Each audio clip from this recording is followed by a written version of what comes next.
This is the map published by The Guardian on the 30th of January, showing the extent of the destruction wreaked in Gaza by Israeli bombardment since the 7th of October last year.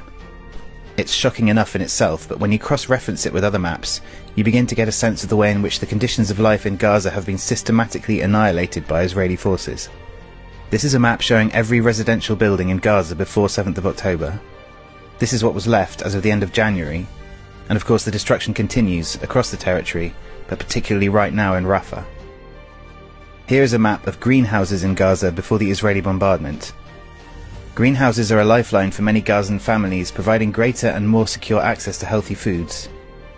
This is what is left of those now, and of course without a functioning water supply, even most of these have been rendered unusable. Also, in terms of food security, here are Gaza's warehouses before the Israeli carpet bombing, and what's left. This is a map of tree crops in Gaza before the destruction began, including fruit trees and olive trees, which have provided food for residents and been among Gaza's major exports.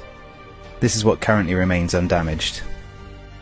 This map shows all private schools, Palestinian Authority schools, UNRWA schools and universities running in Gaza before the 7th of October. And here are those that haven't yet been destroyed.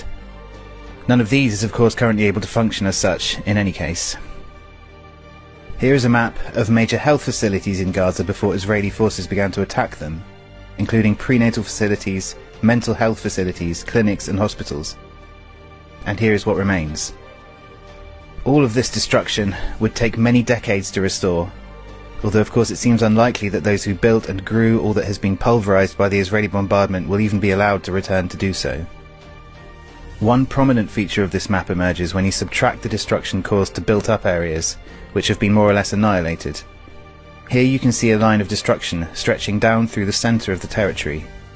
This particular swathe of bombardment aligns with the so-called humanitarian corridor announced by Israel along Salah al-Din Street in November last year.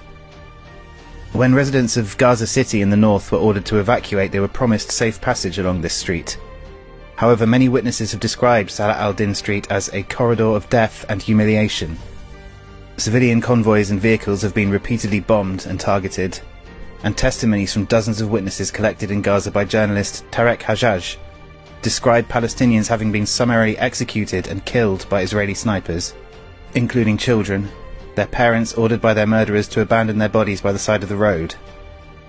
According to the testimonies, people were made to crawl on their bellies through checkpoints, forced to undress and descend into pits filled with dead bodies, sometimes to be shot, sometimes to be released, among many other horrors. The street is littered with the bodies of men, women and children in various states of decomposition. There are millions of horror stories like these behind these simple red swatches, which delineate the annihilation of a people.